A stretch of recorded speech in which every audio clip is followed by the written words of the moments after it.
Hello, welcome. I am Greg Tito, and I'm joined by Jeremy Crawford. Hi, everyone. Hi. We want to talk to you about Eberron, Rising from the Last War. We announced this book back in August, and we are excited about it coming out on November 19th of this year. Jeremy, you were the lead designer on this book. Yes, along with James Wyatt and Keith Baker. Eberron is a world that has just emerged from a catastrophic war that consumed an entire nation in a magical catastrophe called the Day of Mourning. And now, basically, people are trying to pick up the pieces.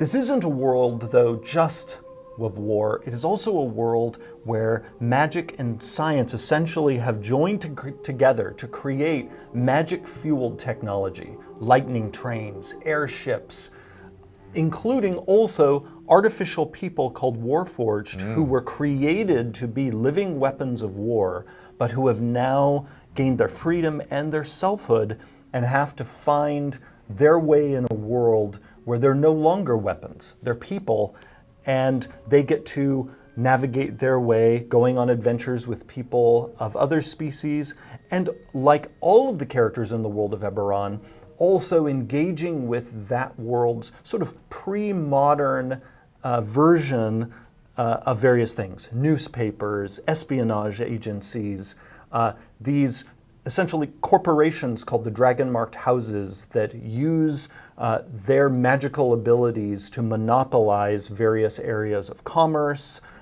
and also they have their fingers in many of the political pots around the continent of Corvair. When we announced this back in August, we showed off a cover it was going to have two covers. One is a standard cover that was designed by Ben Oliver. This is what we announced with. We have decided to change this cover, though. We are going with a different cover for this book. We wanted to show off all the themes that you were just talking about in its entirety for the cover, and we had the rare opportunity to change that because the files had not yet been sent to the printer. Is that right? That's right. So when the book was announced, we were still about a week out from sending the books to the printer, and every book is really almost like a piece of clay that we are molding right up into the moment it goes to the printer. And so we had a window of time to swap out the cover, which was actually something we had been discussing for some time leading up to the announcement. But once we announced, we also received a lot of feedback from fans saying that they wanted a different cover or wanted to explore different options for that cover. And so that feedback really galvanized us. So we had internal discussions about it already, and we were thinking like, all right, well, now here's the time to make the change. So we are changing it to this cover, which is designed by Wesley Burt. In this image, you see a Warforged wizard and the wizard's halfling companion adventuring in the demon wastes. This is a very dangerous area on the continent of Corvair in the world of Eberron. This halfling, you'll notice, looks different from halflings in most other D&D worlds because the halflings of Corvair, the Talenta halflings, have very close relationships with dinosaurs, actually, and are garbed differently than you'd normally see a halfling. And actually on the back cover, you'll see that halfling's dinosaur companion. Oh yeah, so here's the full image without the trade dress. With the dinosaur that you'll see on the back cover. Yes, and we love this image because of how it features the Warforged, who are such a signature part of this world. And this shows you right at a glance you're basically the D&D equivalent of you're not in Kansas anymore. You're not in FR anymore or any of our other worlds. This world is very different. Now, we also actually felt that way about the other cover, but we had been tinkering with it, and as sometimes happens when you tinker with covers, or really any piece of art, you can sometimes go too far and you start sort of losing what gave it its strength. And so it's through our tinkering, we kind of reached a point with the other cover where we thought, ultimately we'd rather that image be inside the book, and then the image that's now on the cover was actually an image that was inside the book. So we didn't We sometimes seem to work miracles, but we're not such miracle workers that we concocted a new cover in 1 week. That painting is actually a painting that was already part of the book, and we loved it so much we decided to put it on the cover, and we loved the other image so much that we put it in the book as the chapter opener for the very first chapter, where it is perfect. Yeah, so let's see that cover real quick so you can, or see that image. This is going to be in the chapter 1 illustration that covers character creation in Eberron, correct? Yes, and the reason why this image is perfect is it features several things that are a part of chapter 1. First off, it shows an artificer. For any of you who've been watching Acquisitions Incorporated, the artificer you're looking at is actually the gnome Vi. Some people have thought, is that an elf? No, in fact, that is a gnome. Hard to tell because we're so zoomed in on her. Right. That is the artificer Vi holding her arcane firearm, which is a new class feature available to artificers who are a part of the artillerist subclass. And on her shoulder is an artificer's homunculus, which is an infusion available to all artificers in the book.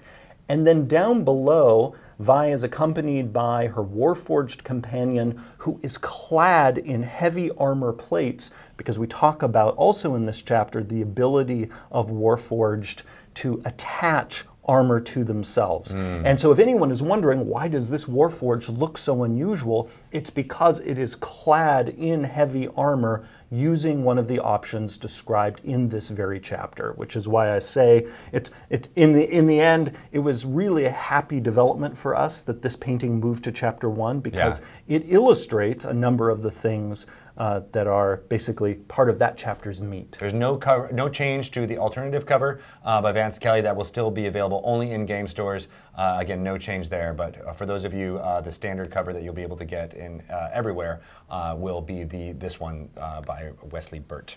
One other topic that we want to get into is for folks who have purchased Wayfinder's Guide to Eberron, what they can expect to get updated for their digital purchase for that, whether it was on D&D Beyond or on DM's Guild. Why don't we go over a little bit what that is. So the main thing that we want to get across is that all of the mechanics that were presented in Wayfinder's Guide to Eberron, so things that involved basically numeric values, if they were play tested and ended up being changed in Eberron Rising from the Last War, that you will get those updated stats and abilities and things to match what is in the retail product. The other thing is that we're excited to announce that the Artificer class will be in Wayfinder's Guide to Eberron. We will be presenting that with only a single subclass, the Alchemist. And so you'll be able to play as an artificer if you purchase that. If you want the full class with all 3 subclasses in it, you'll have to get Eberron Rising from the Last War in order to access all that, as well as all the other wealth of material. We have 320 pages worth of stuff that is Eberron Rising from the Last War that expands upon what was in Wayfinder's Guide. What's anything to add to that? Yeah, well, the plan is to update Wayfinder's Guide the same day Eberron Rising from the Last War is released. That's correct. Yeah, so that's November 19th of this year. If you have a digital copy of Wayfinder's Guide to Eberron, you'll be able to download a new copy or access the most updated mechanics. And just a sort of high-level overview of what will be updated. The biggies are the 4 main races presented in Wayfinder's Guide and all of the dragon marks. There are going to be some other things too, like the magic items. There are 2 feats, those will get updated, and a handful of other mechanical bits that were in Wayfinder's Guide. And as Greg mentioned, you will get the version that appears in Eberron Rising from the Last War, which then adds to all of that with, again, the monsters, the adventure locations, and a whole lot more world detail. Exactly, yeah. So you guys have been burning all kinds of midnight oil, or I guess it would be magical oil, to try and pack in as much information. I love that it's a huge tome. Every single time I go through the list of what is in Eberron Rising from the Last War, it seems like there's just more and more being added to it. We're really excited, and we want to again thank all of the community who have purchased Wayfinder's Guide to Eberron, participated in the Unearthed Arcana for all of this process. We really value the feedback from all of our fans, and we use it to just make Dungeons & Dragons more and more accessible and entertaining for all of you out there. So we couldn't do it without you, and we really appreciate that. Awesome. Well, thank you, everybody.